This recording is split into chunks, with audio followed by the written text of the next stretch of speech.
रूस ने भारत का नाम लेकर एक बहुत बड़ा ऐलान किया है। पुतिन के कहने पर रूस के first deputy prime minister Denis Manturov Bharat आए। डेनिस मंत्रोव ने पीएम मोदी और विदेश मंत्री एस जयशंकर से कहा है कि रूस को भारत के काबिल लोगों की जरूरत है।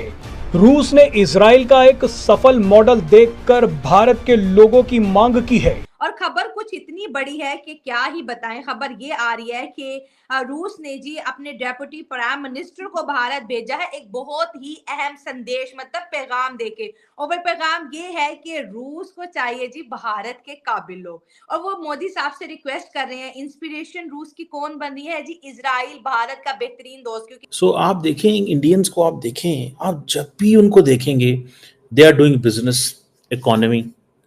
हम जब भी देखेंगे सियासत, हमारी आधी लीडरशिप का ध्यान तो मिडल ईस्ट में है ना। हमारा वजीर खारजा दुनिया में जिधर जाता है उसमें टेंशन पे ये कि होते गजाज की होंडे भाई, सारे के सारे मुसलमानों को टेंशन ये हो रहा है कि उनके घरों में क्या हो रहा है। इसको ऐसे भी ले सकते हैं कि जैसे रशिया और इंडिया जब जाएंगे तो उनके लिए अच्छा फ़ायदा होगा, इंडिया के लिए फ़ायदा होगा। और रशिया असल में बाहर वाले मुल्क इसी वजह से वो कोलैबोरेट कर रहे हैं क्योंकि यहाँ पे है चीप लेबर, ठीक है। लेबर यहाँ पे होती है और वहाँ पे उनको जो ना ज़्यादा महंगा पड़ जाता है। कोई भी चीज़ें अगर बनाते हैं तो वहाँ पे उनको महंगा पड़ जाता है। और यहाँ पे जो ना जितना अगर फॉर एग्जांपल वहाँ पे 1000 लग रहा है तो यहाँ पे जो ना उनको 200 लगेगा। तो वाकई में जब भी रूस और भारत के किसी भी बायलैटरल रिलेशन या ट्रेड के रिलेशन या ट्रीटी या फैमिली रिलेशन जैसा जो एक हमें सिनेरियो दिखाई देता है, उससे बड़ा अच्छा लगता है और अपने आप में बहुत स्ट्रॉन्ग फीलिंग आती है। रशिया हमेशा से भारत का भला चाहा है, रूस ने हमेशा से भारत का भला किया है।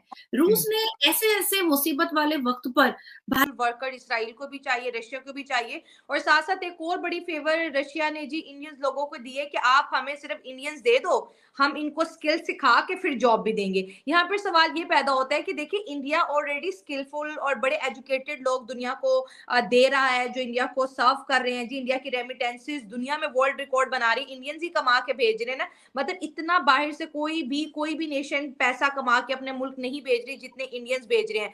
हमारे पाकिस्तानी बच्चे जो है बाहर जाना चाहते हैं, वो उनके पास स्किल है या नहीं है वो एक अलग मैटर है, लेकिन दुनिया उनके पासपोर्ट को, दुनिया एज अ पाकिस्तानी यूथ को एक्सेप्ट नहीं करी। लेकिन इंडिया का बच्चा कितना ज्यादा लकी है जनाब, उसके पास स्किल नहीं भी है, अगर वो इंडियन है तो रशियन उसको सिखा के काम जो है जॉब दे देगा। तो इंडिया को तो जॉब जो है ऑफर्स हो रही है, रशिया देख लें। क्योंकि जैसे आपने बात की, मैं इस बात से 100% एग्री करती हूँ कि जाहिर है डोनाल्ड ट्रंप भी $100 बिलियन, इससे बढ़ के कोई फ्री ट्रेड एग्रीमेंट हो सकता है मोदी जी के साथ साइन कर ले।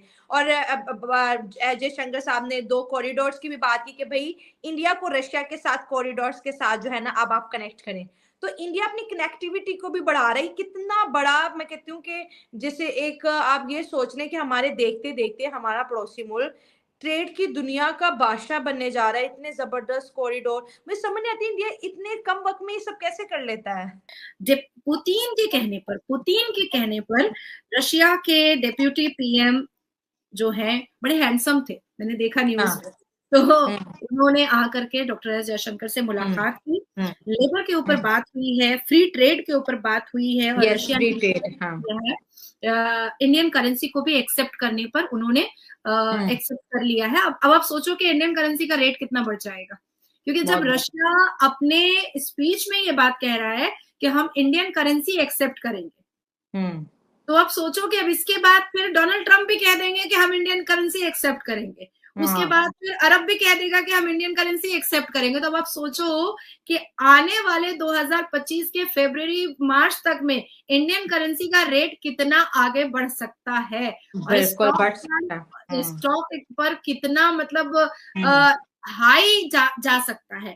तो ये जो मिशन $100 बिलियन ट्रेड है, इसका जो जय श्री राम जो है वो तो कल हो गया बड़े आराम से। दोनों की ट्रीटी भी साइन हो गई है, दोनों का सिग्नेचर भी हो गया है। डॉक्टर एस जयशंकर ने अपना साइन किया हुआ रशिया के डेप्यूटी प्राइम मिनिस्टर को दिया है और डेप्यूटी प्राइम मिनिस्टर जो रशिया के उन्होंने अपना साइन कर करके भारत को दिया है।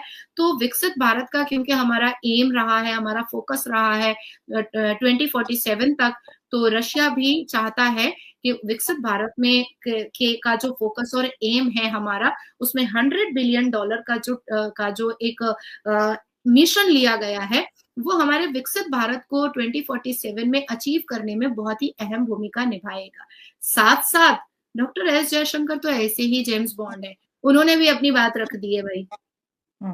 अब आपको मेरे साथ ट्रेड जो है वो ज्यादा बढ़ चढ़ करके करना पड़ेगा। हाँ, इक्वल। हाँ, ज्यादा बढ़ चढ़ करके करना पड़ेगा। ज्यादा से ज्यादा भारत की चीजें आपको रूस में इस्तेमाल करनी पड़ेंगी, रूस में लेकर के जाना पड़ेगा।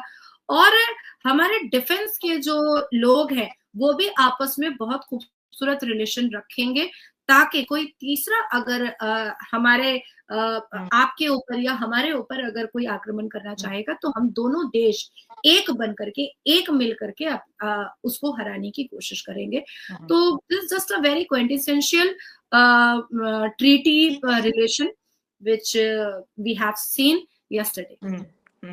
बिल्कुल सही आपने कहा। और सो आप देखें, इंडियंस को आप देखें, आप जब भी उनको देखेंगे they are doing business, economy. हम जब भी देखेंगे सियासत, हमारी आधी लीडरशिप का ध्यान तो मिडल ईस्ट में है ना। हमारा वज़ीर ख़ारजा दुनिया में जिधर जाता है उसमें टेंशन पे ये कि होते गज़ाच की होंडे भाई, सारे के सारे मुसलमानों को टेंशन ये हो रहा है कि उनके घरों में क्या हो रहा है।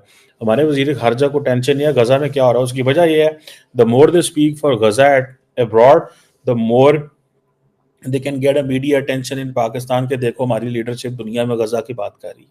मतलब ये चीज़ें जो है ना, दैट इज़ समथिंग दैट अनॉय करती है। ठीक है जी। अब कि भाई हमारा थिंक फॉर द पीपल, ठीक है जी। और दूसरा ये है कि इंडिया, आपको पता है, डी डॉलराइजेशन के ऊपर फुल तला हुआ है, और ये जो नेशनल करेंसीज के ऊपर धड़ाधड़ वो लगे हुए हैं काम करने। ट्रेड जो है वो सारी की सारी नेशनल करेंसीज में करना चाहते हैं, और उनको इस पता है कि अगर ट्रेड नेशनल करेंसीज में होगी तो that is going to be हमारे लिए ज़्यादा अच्छा। सो इसलिए वो अपनी नेशनल करेंसी को वैल्यू देते हैं। इंडिया, अब देखें, for Russians Indian currency has a lot of value, याद रखिए। वो कैसे? बिकॉज उनको पता है कि ये हमारे पास अच्छी भली करेंसी मौजूद है, लेकिन एट टाइम्स रशियंस पैनिक भी कर जाते हैं कि जितनी उनके पास करेंसी मौजूद है, जितनी उनके पास करेंसी मौजूद है इंडिया की, वो इसको लगाएंगे कहाँ पे। ये पैनिक उनको होती है। Not all days they are happy, ठीक है ना जी। और मेक इन इंडिया वो कर बैठे हैं, जिसे कहते हैं ना कि नेशनल करेंसीज में वो कह रहे हैं डिस्कशन वो करेंगे हम, ठीक है जी। बैलेंस ऑफ ट्रेड को वो एड्रेस करना चाहते हैं। अच्छा, चार आ जाए ना रशियन पाकिस्तान, तो दुनिया परेशान हो जाती है पाकिस्तान में रशियन क्या कर रहे हैं। मैं बड़ा मुतमिन हूँ, मुझे पता है रशियंस ना पाकिस्तान पे ट्रस्ट करते हैं ना हमारी कैपेबिलिटी है। हम तो चाइनीज को नाराज कर बैठे, रशियंस तो बहुत दूर है। सच्ची बात देखा जाए तो हम तो चाइनीज को नाराज कर बैठे हैं, तो रशियंस तो बहुत दूर हैं। हमने तो अपने बेस्ट फ्रेंड चाइना को ही नाराज कर लिया हुआ है। उसकी वजूहात क्या है वो एक और चीज़ है, ठीक है। मैं उस पर नहीं जाना चाहता फिलहाल कि क्यों नाराज हमने किया, या चाइनीज़ को क्या हमसे प्रॉब्लम है, या हमें चाइनीज़ से क्या प्रॉब्लम है। लेकिन the question remains here, the central question जो यहाँ पे है वो ये है कि भाई साहब, आपने चाइनीज़ को नाराज कर लिया है। इंडियंस नहीं आज तक चाइनीज़ को नाराज कर सके।